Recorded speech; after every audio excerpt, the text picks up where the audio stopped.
Epaileak hogei ditu gaur, zirala da, asteragoa seguna gutxizkiun albisteekin.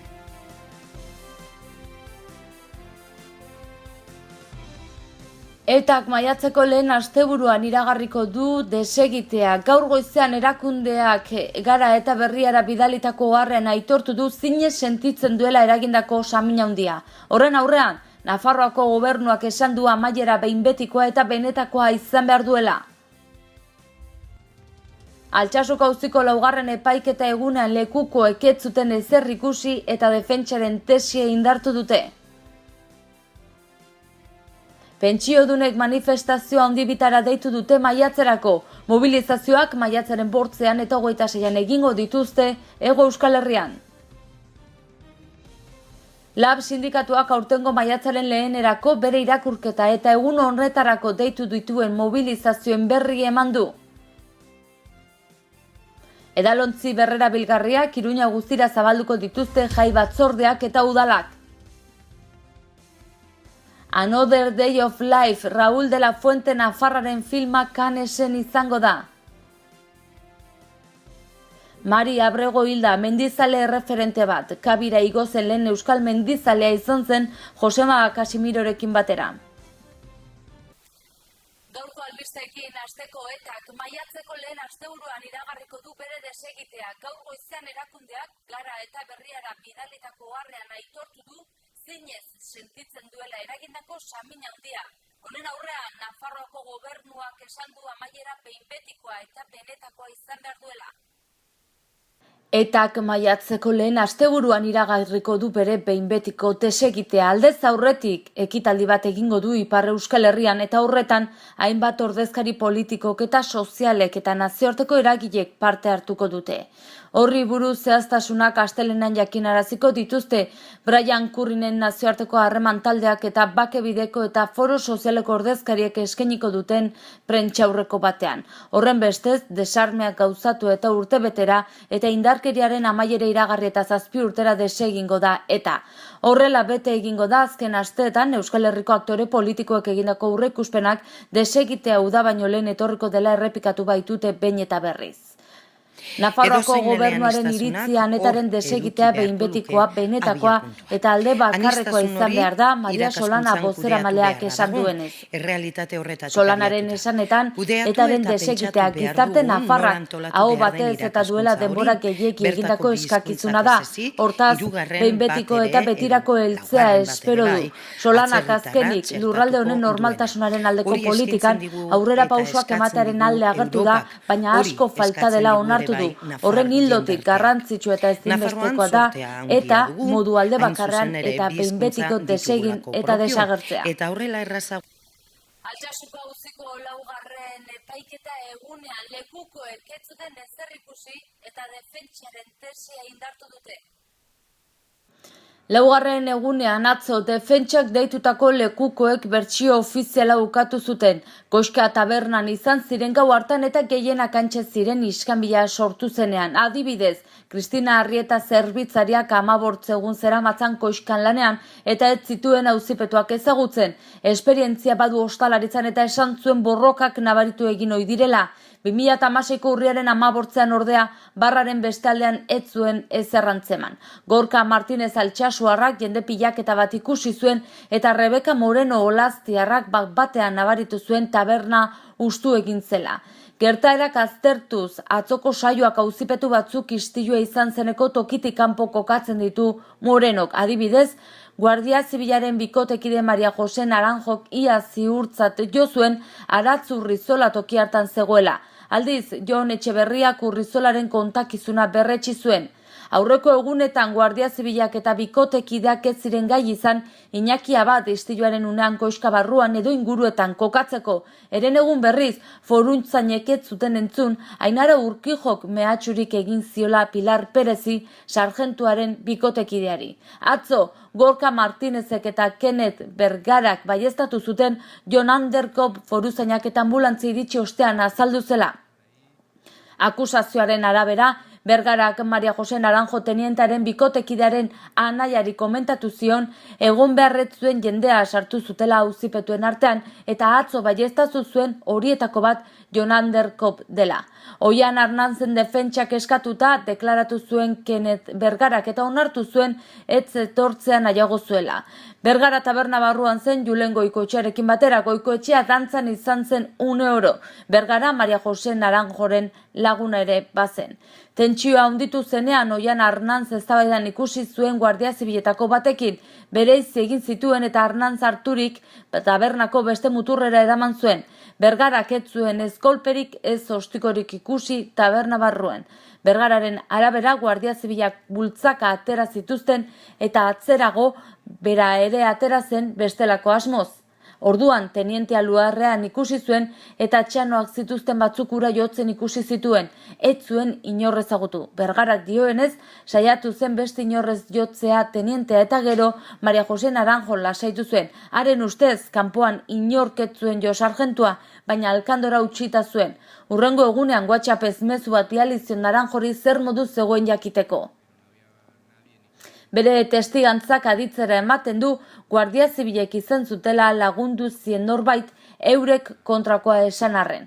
Oiane Agirre Urdia indarrak istilua gertatu baino lehenago alde egin zuen koxkatik, gau hartan ez zuen Oian Arnantz inorekin eztabaidan ikusi eta defentsaren eskari zura deskribatu zuen. Ileak gaztaina kolorekoa du eta begi marroiak. Guardia Zibilek eta bikotekiden deklarazioetan aldiz, ile horia eta begi horiak dituela ageri da. Aurrera jarraituko dugu albisteekin, pentsiodunek manifestazio handi bitara deitu dute maiatzerako. Mobilizazioak maiatzaren 8 eta 26 egingo dira Hego Euskal Herrian. Arabako, Bizkaiko, Gipuzkoako eta Nafarroako pentsiodunen eta erretiratuen plataformek bilera egin zuten atzo Gasteizen eta maiatzerako manifestazio jendetsu bitara deitzea adostu zuten. Larun batez izango dira bi mobilizazioak maiatzaren 8 lehenengoa eta 26 bigarrena Hego Euskal Herriko hiriburuetan. Euskal plataformek bat egin dute Espainiako pentsiodunen plataformek maiatzaren 8 deitutako manifestazioarekin, baina beste deialdi bat gehitu dute hilaren 26koa. Pentsio duinak aldarrikatuko dituzte gutxienez 1.080 eurokoak. Gainera, hegoaldeko 4 plataformek batzorde bat osatuko dute hemendik aurrerako egitasmoak hobeto koordinatzeko. Sindikatuak bertzale maiatzaren lehenerako irakurketa egin eta egun horretarako antolatu dituen mobilizazioen berri eman du gaur goizean egindako prentsaurrekoan. Egunon, Imanol Karrera naiz, Laben Mosera-Maia Nafarroan eta nirekin batera Iruñe herriko delegatuak daude. Labetik maiatzaren lehenean zabalduko dugun leloa lan, bizi eta herri duina izango da. Guretzat ezinbestekoa da bizitza erdigunean jartzea eta gure lan baldintzen alde borrokatzea. Beraz, maiatzaren lehenan bi helburu nagusiki landuko ditugu. Lehenengoa izango da eraldaketa soziala lortzeko mobilizazio soziala indartzea. Horretarako ezinbestekoa da borroka sindikala, prekarietateari aurre egiteko lantokietan borroka egin behar dugu eta Laben aldetik aipatu behar duguna da jada martxan gaudela lantokietan eta gatazkak eta konfliktuak piztu egin ditugula lantoki ezberdinetan. Adibide batzuk jarri behar ditugu, adibidez Herriberan, Huertas de Peralda Labetik egiten ari garen lana. 6 ordizkari lortu ditugu eta enpresarekin ja harremanetan gaude, gatazka bat sortu dugu lan baldintzen alde. Gauza bera egiten ari gara metalean hitzarmenarekin eta Gamesan ere bai. Eta amaitzeko ere aipatu behar dugu Berskan lortu ditugun emaitzak. 3 delegatuetatik 3 atera ditu Labek, feminizatua eta prekarizatua dagoen enpresa batean eta hori da datozen egunetan indartu nahi duguna. Labek Lab borroka sindikalean dago eta Lab grebak eta gatazkak sortzen ari da, aipatu dugun bezala eraldaketa soziala lortzeko. Eta bigarrena izango zen eraldaketa soziala burujabetza prozesuarekin lotzea. Agerian dago zen olako involuzio politiko, sozial etortzen da Estatu Espainoletik eta horren aurka burujabetza prozesu bat martxan jarri behar dugu, ezkerretik burujabetza behar dugu, ahalmena behar dugu eraldaketa soziala lortzeko eta hori da ere maiatzaren lehenan lortu nahi duguna. Beraz, Nafarroa osoan mobilizazioak antolatuko ditugu, eskualdeka, mobilizazio nagusia izango da Iruñan, 12 Gaztelu plazatik, baina ere mobilizazioak egongo dira Lizarran, Altsasun, Tuteran, Donesteben, eta hori da indartu nahi ditugun mobilizazioak, animatu nahi dugu langileria kalera ateratzeko, eta argi dugu maiatzaren lehenean inflexio puntu batean sartuko garela prekarietatearen aurka eta eraldaketa sozialaren alde. Edalontzi berrerabilgarriak zabalduko dituzte Iruña guztira jai batzordeak eta udalak. Iruñeko udalak eta auzoetako jai batzordeetako ordezkariek hitzarmenak sinatuko dituzte edalontzi berrerabilgarria hiri osoko jaietara zabaltzeko. Ekimena asteburu honetan abiatuko da Sanduzelaiko jaietan, non 2000 edalontzi banatze aurreikusi baita. Hitzarmen ekitaldian izan dira hiri ekologiako eta mugikortasuneko zinegotzi ordezkari Armando Cuenca eta zenbait auzoetako jai batzordetako ordezkariak, Sanduzelai, Etxabako, Itzaldezarra, Milagrosa, Rosadia, Donibane, Mendillorri eta Azpilagaina. Hitzarmenari jarraiki udalak irabazi asmorik gabeko kolektibo eta elkarten esku jarriko ditu edalontzi berrerabilgarriak, doan, baldin eta hirian ekitaldiak antolatzen badituzte. Entitateek euro bat kobratuko diote erabiltzaileari edalontzi bakoitzeko eta edalontzia itzultzerekin bat euroa itzuliko diote. Itzuli gabeko edalontziekin biltzen duten dirua Iruñeko udalari emango diote eta horrek diru horrekin ordainduko ditu edalontzien garraio eta garbiketa gastuak, galdutako edalontzien ordez beste batzuk eskuratu eta berriak erosiko ditu eta sistemarekin loturiko beste gastu batzuk hartuko ditu bere gain. Ekimen honen bitartez Iruñako udalak nahi du hirian ospatzen diren jai eta ekitaldietan sortzen den hondakin kopurua ahalik eta txikiena izan dadin. 2018 urterako eta ekimena ekitaldi gehiagora zabaltzeko asmoz, udalak 50.000 euroko laguntza kontratua onetsi du 300.000 edalontzi berrerabilgarri baino gehiago enkargatzeko. Zerbitzu horren kontratua datozen egunotan argitaratuko da Nafarroako kontratazioaren atarian eta irabazi asmorik gabeko enplegu zentro berezietarako erreserbatuta dago gizarteratze eta laneratze zentroetarako adibidez. Beste albiste batzuekin jarraituko dugu aurrera, Another Day of Life Raúl de la Fuente Nafarraren filma Kansen izango da. Cartoon Movies urteko ekoizlerik onenaren saria irabazi ondoren, Kanaki Films produktore donostiarra Kanseko zinemaldira joango da Another Day of Life pelikularekin ekoizleak berak agiri batean jakitera eman duenez. Filma sekzio ofizialen aukeratu dute, baina lehiaketatik kanpo.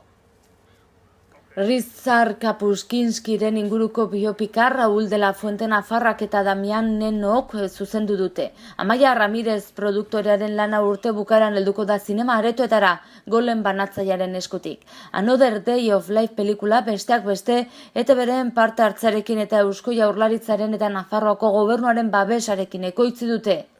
Kanaki Filmsek film labur eta luze ugari ekoitzi ditu.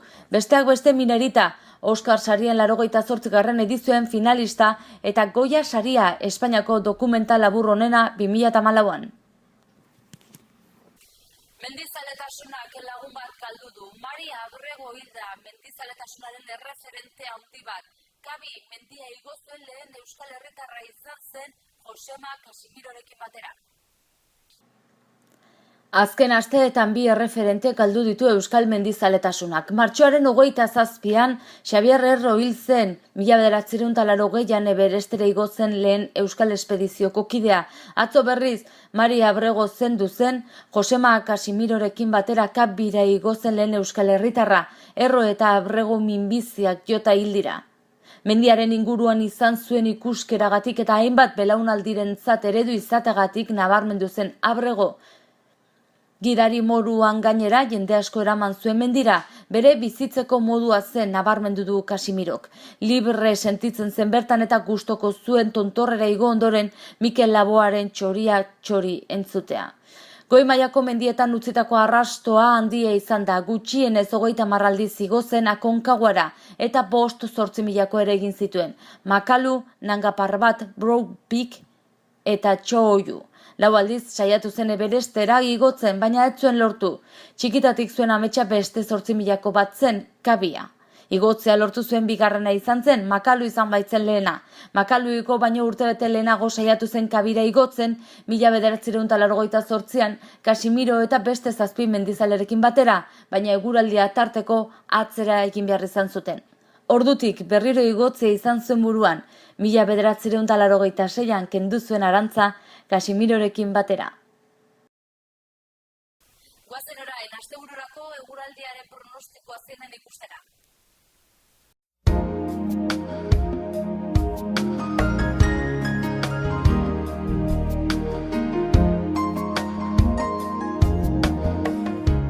Zero oskarbido laino gutxikin egongo da, hego-ekialdeko haize ahul bizia ibiliko da bolada gogorrekin bereziki ekialdean. Temperaturan aldaketarik ez. Larun batean zerua laino gutxikin egongo da goi laino batzukin. Hego-ekialdeko haize ahul bizia ibiliko da egunaren lehen partean eta gauean bolada gogorrekin. Arratsaldean indarra galduko du. Temperatura minimoetan aldaketarik ez eta maksimoak gutxi igoko dira. Igandean aldaketa batzuk espero dira, zeruan laino gehiago ikusiko ditugu goiz partean erdi mailako lainoak eta goi lainoak nagusituko dira eta arratsaldean bero lainoak garatuko dira eta zaparrada ertainak bota ditzake. Goizetik aurrera iparraldeko haizea ibiliko da eta honela temperatura maksimoak nabarmen jaitsiko dira ipar partean eta gutxiago gainontzekoan.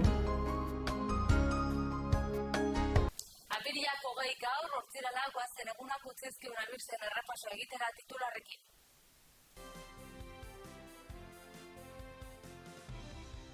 Etak maiatzeko lehen asteburuan iragarriko du desegitea. Gaur goizean erakundeak Gara eta Berriara bidalitako oharrean aitortu du zinez sentitzen duela eragindako samina handia. Horren aurrean, Nafarroako gobernuak esan du amaiera behin betikoa eta benetakoa izan behar duela.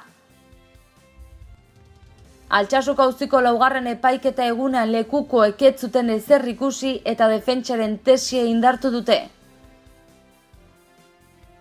Pentsiodunek manifestazioa handibitara deitu dute maiatzerako. Mobilizazioak maiatzaren 8 eta 26 egingo dituzte Hego Euskal Herrian.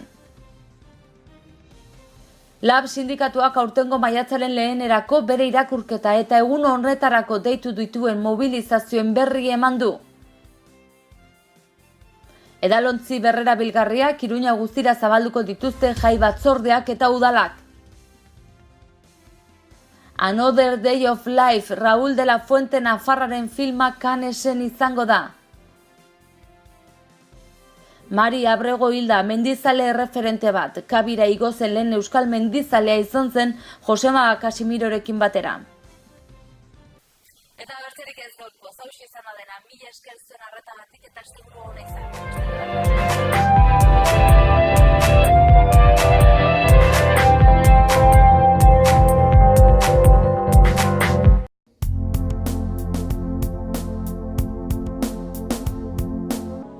Gorritxon atsedenerako sistema hoberenak eta loaldi egoki batendako beharrezkoak diren produktuak aurkituko dituzu. 40 urte daramatzagu punta-puntako materialak eta marka hoberenak bezeroaren eskura jartzen. Deskansatzeko sistemetan aditua gara, sofak, koltsoiak, somierrak. Hurbildu eta eskuzabali jasoko zaitugu. Iruña, Gorritxo.